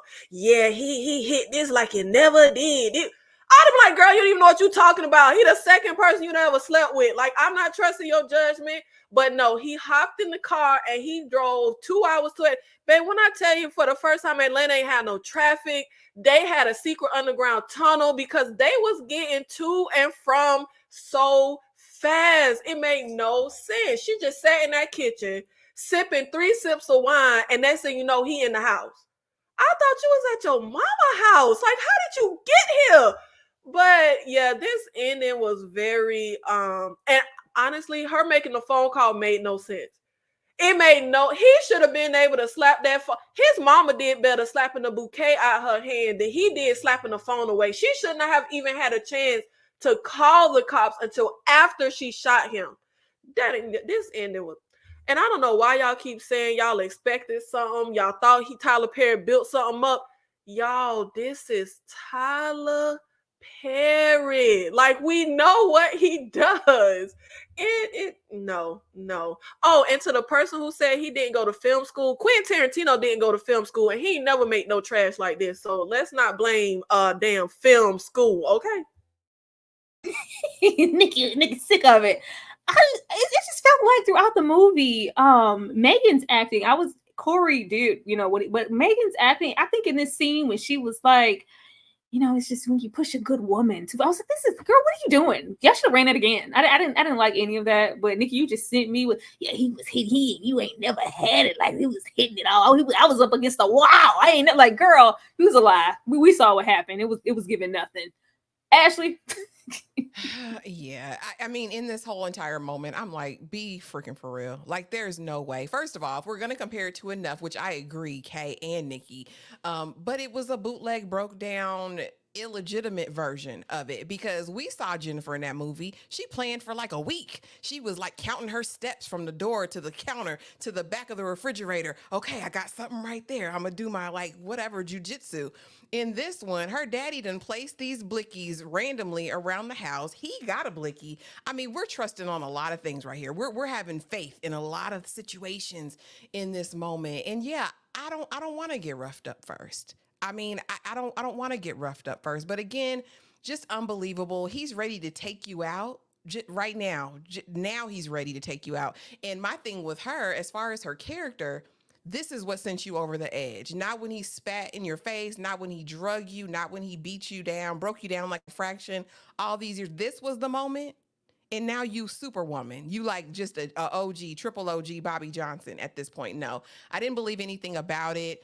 Yeah, in real life, he would have took her out. I mean, he had the blicky aimed at her right then. Like, there, so many things had to go right for this outcome. But yeah, but this pissed me off. And also when she sees the parents or of the other family, that pissed me off too, because it's over now. This family that done wreaked havoc on the town since day one, now it's over. No retribution, nothing. Is it? Let it be done. Okay, girl. Yeah. No. I thought maybe that was Tyler way of like, is this open ended? Is this a part two? Like, this couldn't possibly be over. Not with the Bertrands, baby. This could possibly be over. And now I'm not saying, Henry Tyler has a way of, recycling so many storylines, but this isn't just, enough. There's, enough. There's the perfect guy. There's Invisible Man. Like, we've seen this ending. Like I said, Sleeping with the Enemy. We've seen this. There's a way to do it and make it your own. It just did nothing. And I was with you. Like, you need to stop. It's over. I was like, shut up, Megan. Okay.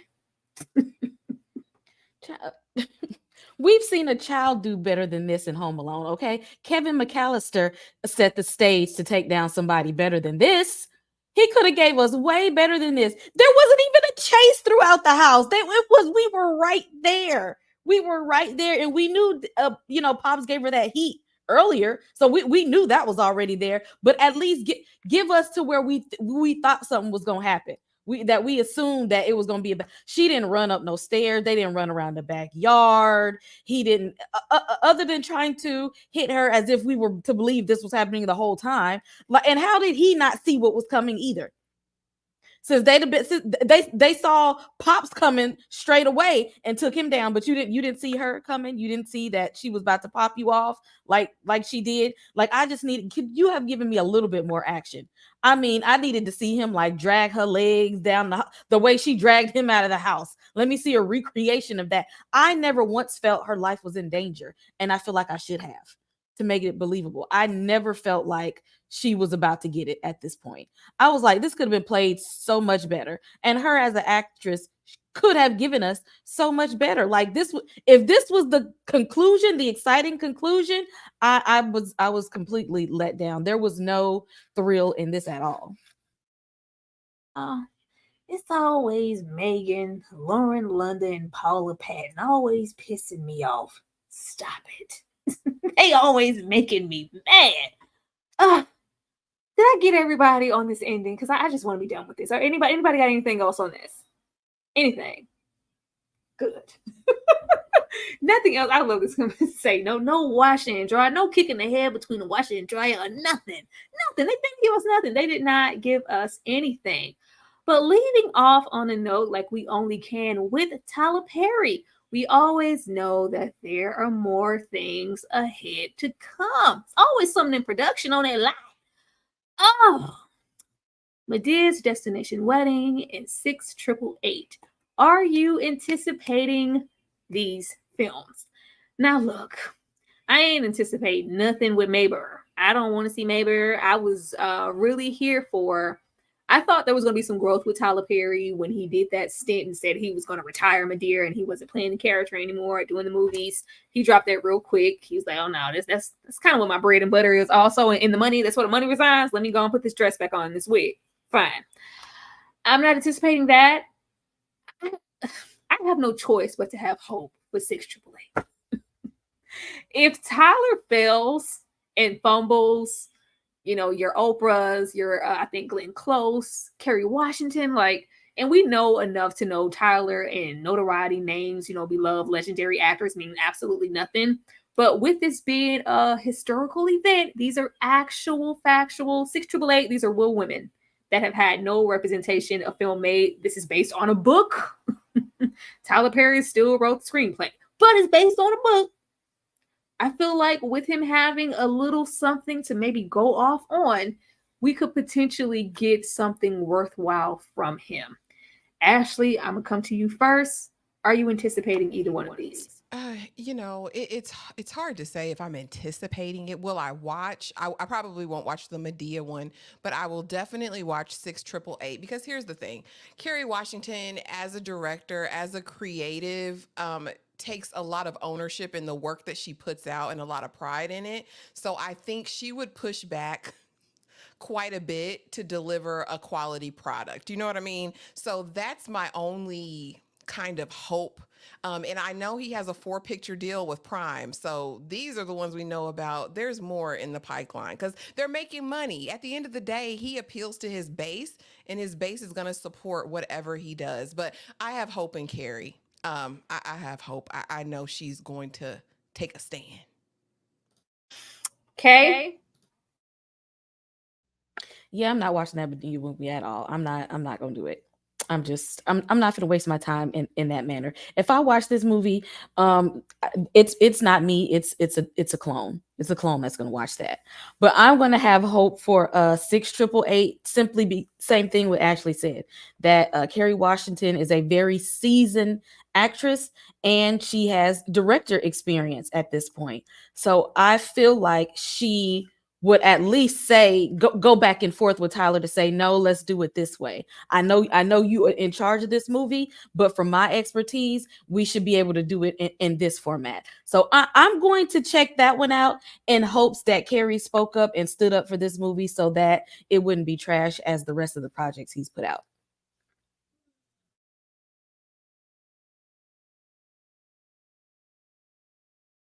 You're on mute, Tyra.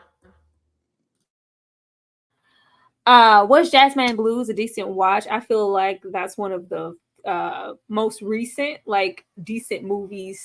Tyler gave effort. It was a decent watch. I mean, it's decent as a stretch, It was. There were meat, bones, and potatoes there. There was a lot of potential there, and I feel like he executed that one well enough for me to see that he does have potential to do more than a Mea Culpa or A Divorce in the Black. So there's that. Nikki, will you be checking these out? Are you pulling up to the destination wedding? Are you anticipating these films? Are you pulling up? Am I anticipating heartburn? Am I anticipating a flesh-eating bacteria?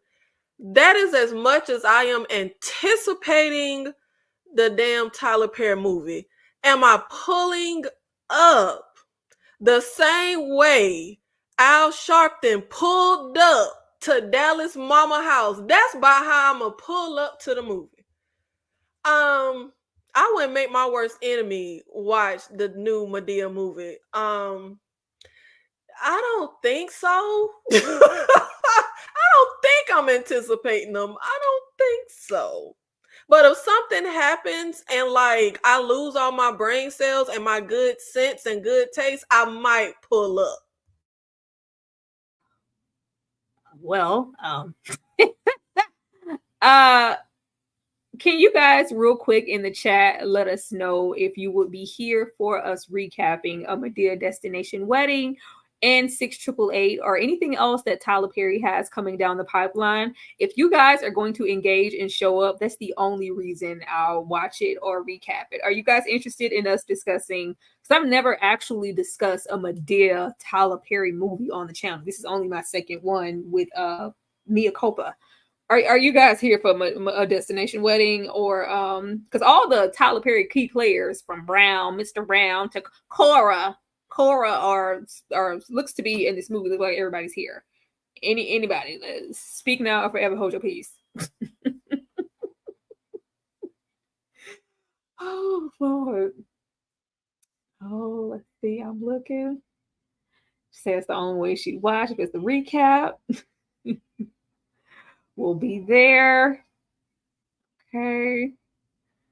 Well, tell us how you really feel, Nikki. She did, don't she? Don't she? Y'all go to her channel. She do that for everything. Go subscribe. Oh, that's the only way y'all watch is if you guys recap. Only to talk trash. I'm really hoping, and I know you guys are putting a lot of stock in Kerry Washington, but it just seems like sadly, with the lack of diversity and some of the mistreatment, casting, pay discrepancies with Black actors in Hollywood, especially the women, and just the men not getting a whole lot of opportunities, depending. It's just like when Tyler gives them a check, it's just like, I got the best treatment I ever had at Tyler Perry Studios. You know, everything was everything. So sometimes the role just takes a back seat. I don't know. I'm hoping Kerry will be different. Let's see. Tyler, good things in this way. 6888. Okay. Also, why with the streaming service only making movies with Tyler Perry? Ciao. I'm sure Tyler Perry has a really good deal. The fact that Ashley stated that there's 4 films for Prime, I didn't know that. I'm sure it's an easier not only with him doing everything for the films, but Tyler has a whole studio. I'm sure the breakdown is different than what it would be to give, somebody with a better direction, better script and opportunity. But yeah, they gonna forever attach to Tyler Perry. And these perform. Either we're hate watching or he has his fan base. These movies do very well. They're always number one every time they come out. So it's like, why would I change anything? Oh, let's see. I need him to give them to Tubi. He ain't going over there. Tubi's free. He's absolutely not going over there. But this has been interesting. This has been absolutely interesting. You guys have been wonderful, not only in the chat, but on the panel. I'm going to play this funeral scene one more time because why not? And then we are going to come back and get on out of here. Get ready to shake your tambourines in the house of the Lord.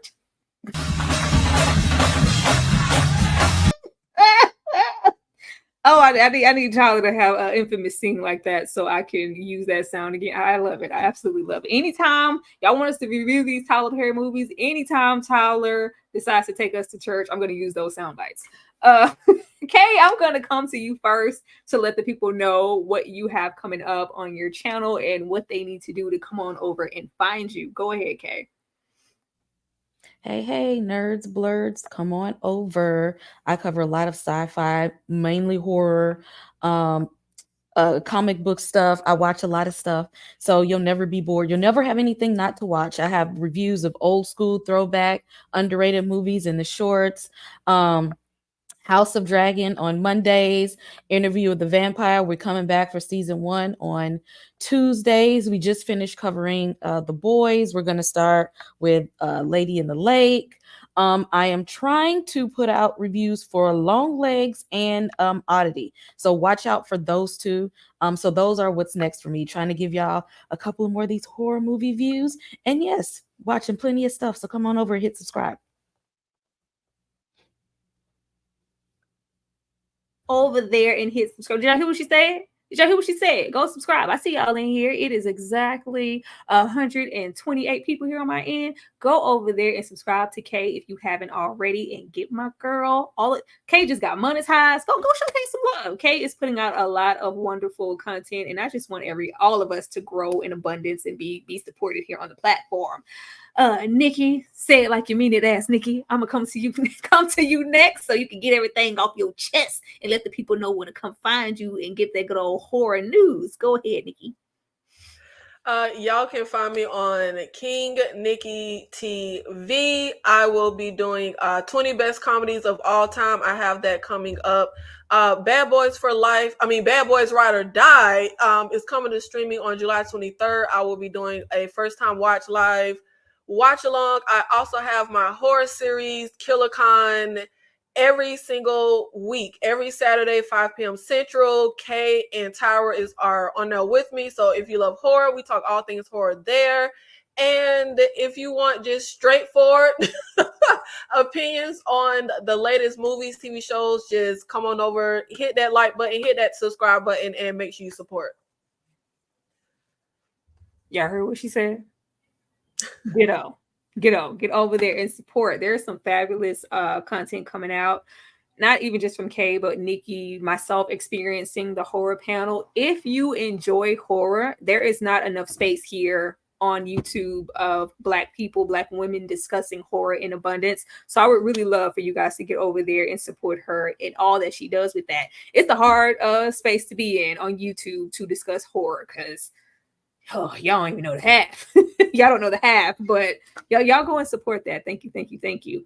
Last but not least, Ashley with the sweet perspective, because she reviews everything. What you got coming up, Ashley? Go ahead. Everything, honey. Tonight, I will be dropping Lady in the Lake, 2 videos, episodes 1 and 2, the review. And we'll actually be doing the live later this week. I'll be dropping my interview with a vampire, season 1, episode 3 review. My Serpent Queen and Unprisoned season 2 reviews will be up either tonight or tomorrow as well. And don't forget House of the Dragon. That'll be up by 1 a.m., okay? Because we're watching it right now as soon as we get off of here. But y'all just hit the notification bell. Thank you for subscribing. And thank y'all in the chat for showing up and showing out on a Sunday night. We appreciate y'all real bad. And Tyra, thank you for hosting. We appreciate you. There will be mountains. I do what I can. That I will have. I do what I can, and I can't wait for us to do it again. Anybody and everybody who has been anticipating us finally getting into season 1, episode 1 of Interview with